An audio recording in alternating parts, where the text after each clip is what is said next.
Haverá ligação entre a expansão hoteleira e a escassez de habitação nas grandes cidades, sobretudo em Lisboa e no Porto? E quais os impactos no turismo da atual instabilidade política nacional e internacional? São estas as perguntas a que o episódio 2 do Turismo em Destaque procurará dar resposta. Já sabe que pode e deve participar na elaboração do Turismo em Destaque, colocando as suas perguntas ou sugerindo os temas a abordar através do endereço programa turismoemdestaque@gmail.com. Vá lá, não se acanhe, venha daí comigo falar de turismo.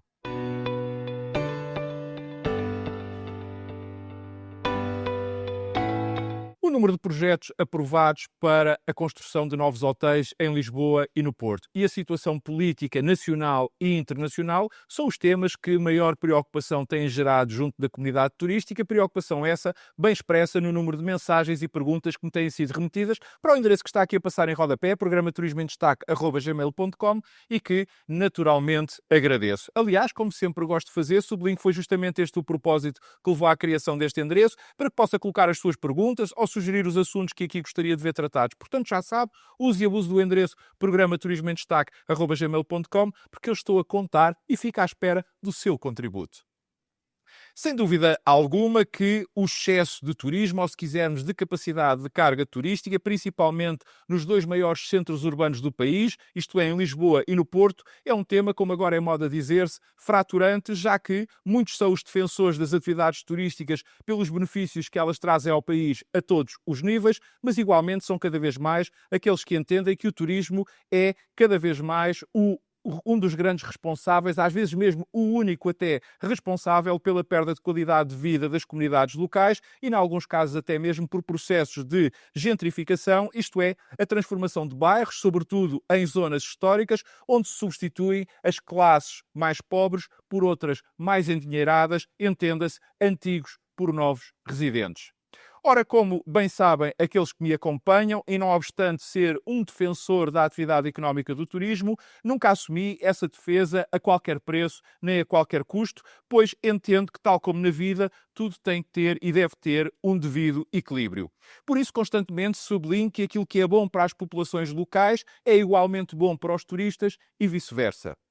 Vem isto a propósito da moda que se vem registando em crescendo, que atribui ao turismo a responsabilidade pela escassez de habitação em Lisboa e no Porto, decorrente, por um lado, de ter originado procura que fez disparar os preços das rendas para valores muito elevados e, por outro lado, por estrangular a construção de novas casas em favor da edificação de novos hotéis, onde deveriam existir prédios de habitação.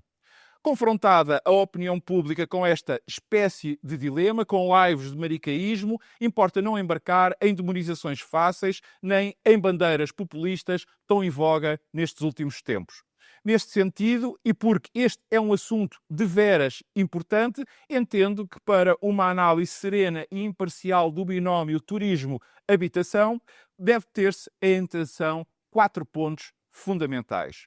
O primeiro tem a ver com um dos principais fatores que estiveram na origem desta discussão, o alojamento local. E porquê? Porque se é verdade que as medidas legislativas tomadas pelos decisores políticos para retirarem da economia informal quem alugava quartos e casas à margem das regras, não menos verdade é que ter permitido fazê-lo à luz de considerar todo o país por igual, sobretudo Lisboa, o Porto, o Funchal e o Algarve, na maioria das freguesias e não distinguindo quaisquer freguesias daquelas que são as mais históricas ou com maior procura turística das demais, motivou, como em tempo oportuno de imediato tive a oportunidade de alertar, uma corrida, ou se quisermos, um disparar da procura e da oferta dessas mesmas zonas que são, aliás, perfeitamente identificáveis, ao invés daquilo que aconteceu na esmagadora maioria do país, onde, como se sabe, o alojamento local enquanto atividade se integrou perfeitamente nas economias locais. Naturalmente que estes negócios foram alimentados pela turistificação, já que também eles contribuíram para uma maior democratização do turismo, gerando tensões, em alguns casos até desvirtuando a originalidade dos próprios centros históricos ou centros turísticos, com são os casos de Lisboa e do Porto que aparecem à cabeça de tudo isto, sem que os poderes políticos tentassem corrigir este seu, entre aspas, pecado original, algo que só, como todos sabemos, muito tardiamente veio a acontecer. Mas para aquilo que aqui mais nos importa é que alojamento local é uma coisa e hotelaria é outra, completamente diferente, pois apesar de ambas proporcionarem local de pernoita, o conceito, o investimento, o seu impacto urbano e nas comunidades locais é, como se sabe, também claramente diverso.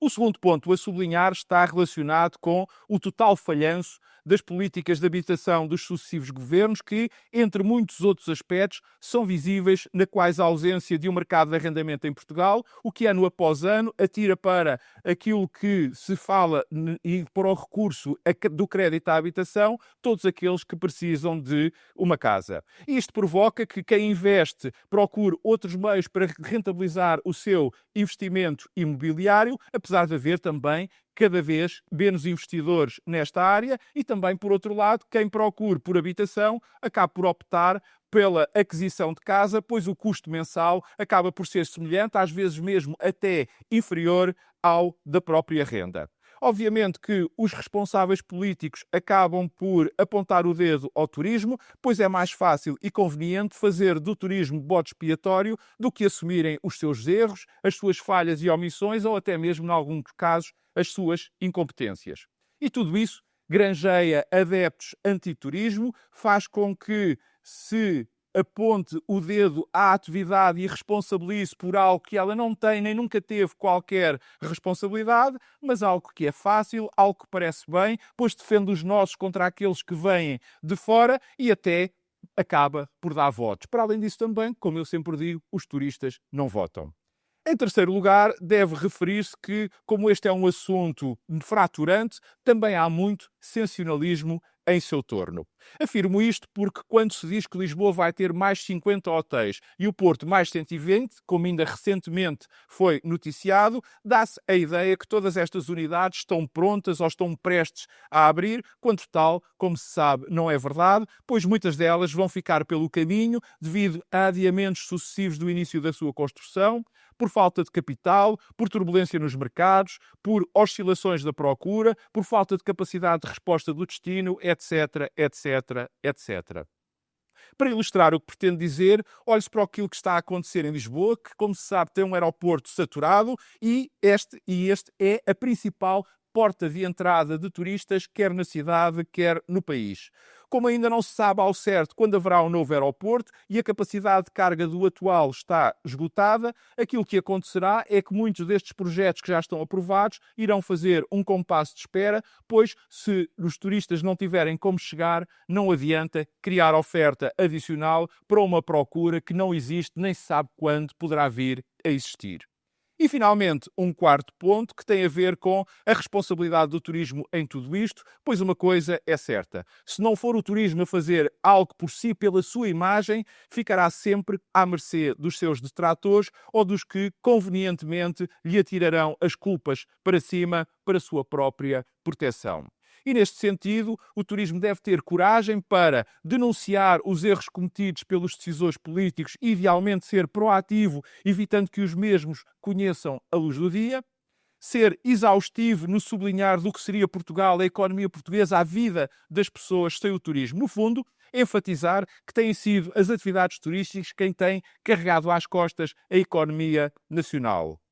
Liderar um processo de limitação das cargas turísticas em determinados locais, garantindo assim a sustentabilidade dos mesmos e a sua fruição futura. E demonstrar que é graças ao turismo e, em particular, à hotelaria, que muito do nosso património edificado, em alguns casos histórico e monumental, é recuperado, preservado e vivificado, evitando que o mesmo se perca para sempre e transformando-o num ativo criador de riqueza. Em conclusão, a grande ligação que há entre a expansão hoteleira nas grandes cidades, maiormente em Lisboa e no Porto, e a habitação, é que sem hotéis, sem turismo, teríamos centros históricos mais degradados, cidades menos prósperas e com menos vida, menos cuidadas e seguramente com menos habitação, pois muitos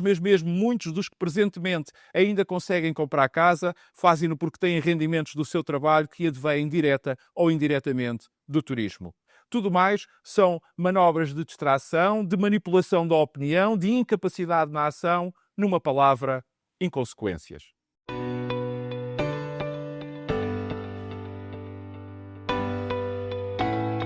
No episódio 57 desta segunda temporada do Turismo em Destaque, recordo, foi o primeiro deste ano em que tive a oportunidade de projetar aquilo que, em minha opinião, iria ser o ano turístico. Eu tive a oportunidade também de quantificar o ano de 2025 como um ano intenso. Aliás, foi esse o título que dei a esse episódio, sendo que a palavra intenso tinha as duas primeiras letras entre parênteses e, como todos os acontecimentos dos últimos dias têm demonstrado, tanto interna como externamente, intensidade e tensão é algo que não tem faltado.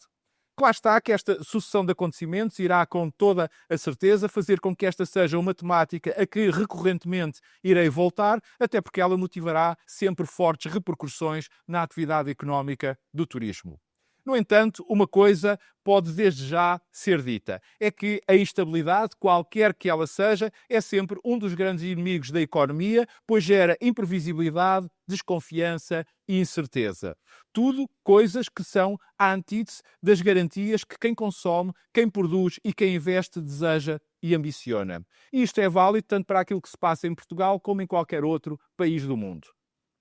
Tendo esta questão presente, vale a pena agora vermos o impacto que a atual instabilidade pode provocar a nível interno e a nível externo. Assim, no plano interno, devem destacar-se 4 aspectos. O primeiro, relacionado com a nossa economia. Apesar da mesma ser apresentada como robusta,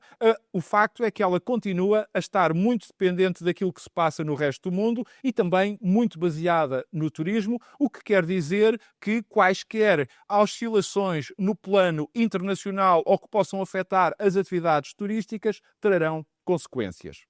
O segundo aspecto prende-se com a execução do PRR, do Plano de Recuperação e Resiliência, a famosa bazuca europeia. Como por diversas vezes tive oportunidade de aqui dizer, o nosso PRR foi desenhado como tendo como grande destinatário o Estado, isto é, a administração pública, o que foi um erro, já que a riqueza e o emprego são criados pelo setor privado e, por isso mesmo, os nossos congêneres europeus focaram nele os seus PRRs. Apesar desta opção, ou melhor dizendo, mesmo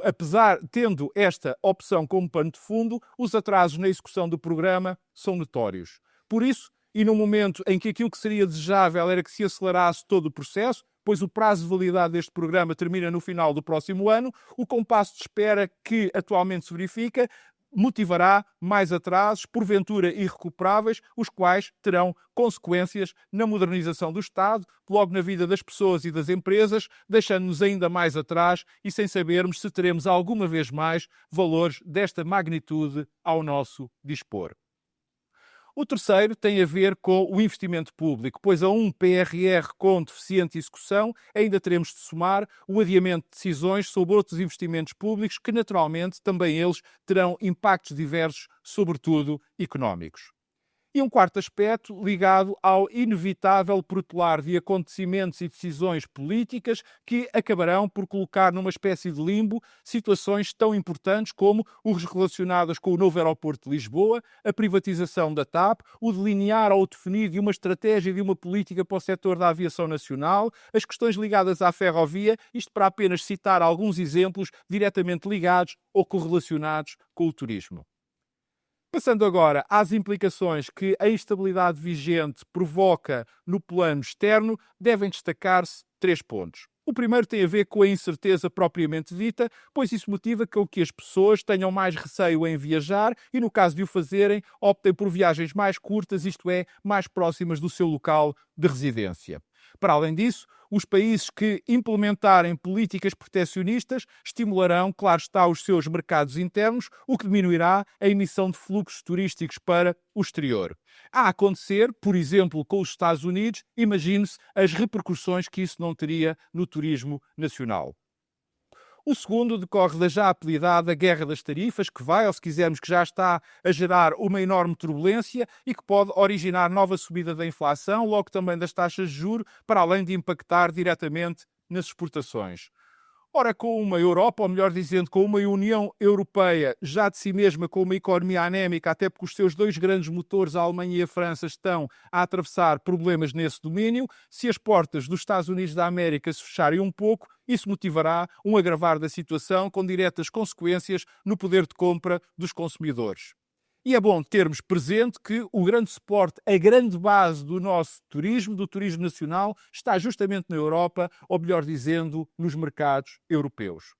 E o terceiro prende-se com o aumento dos gastos em defesa, o que motivará com que o investimento público seja canalizado mais para essa área, mas também que eventualmente haja necessidade dos Estados, nomeadamente dos Estados europeus, serem mais contidos nos seus gastos sociais e até verem-se na contingência de terem de aumentar impostos, ou seja, tudo medidas que podem penalizar o turismo, dado interferirem diretamente no bolso das famílias e das empresas. Para rematar, note-se que no plano interno nem sequer referi a palavra eleições, quanto mais o que delas poderá resultar, e no plano externo não fiz qualquer menção aos principais conflitos armados em curso na Ucrânia e no Médio Oriente, nem à sua possível evolução. Portanto, uma coisa é certa, em termos da presente instabilidade, o turismo poderá vir a ser fortemente afetado por tanta inconsequência. Se for à BTL, talvez nos encontremos por lá, se não, vemo-nos seguramente por aqui para a semana. Até lá, saúde, paz. Recordo que pode colocar as perguntas que deseja ver respondidas ou sugerir os assuntos que aqui gostaria de ver abordados através do endereço programaturismoemdestaque@gmail.com. E se gostou deste vídeo, deixe o seu like e carregue no botãozinho preto que está aqui mesmo por baixo da minha imagem para subscrever o meu canal, para dar a sua opinião, para partilhar ou simplesmente para ver ou rever os meus comentários.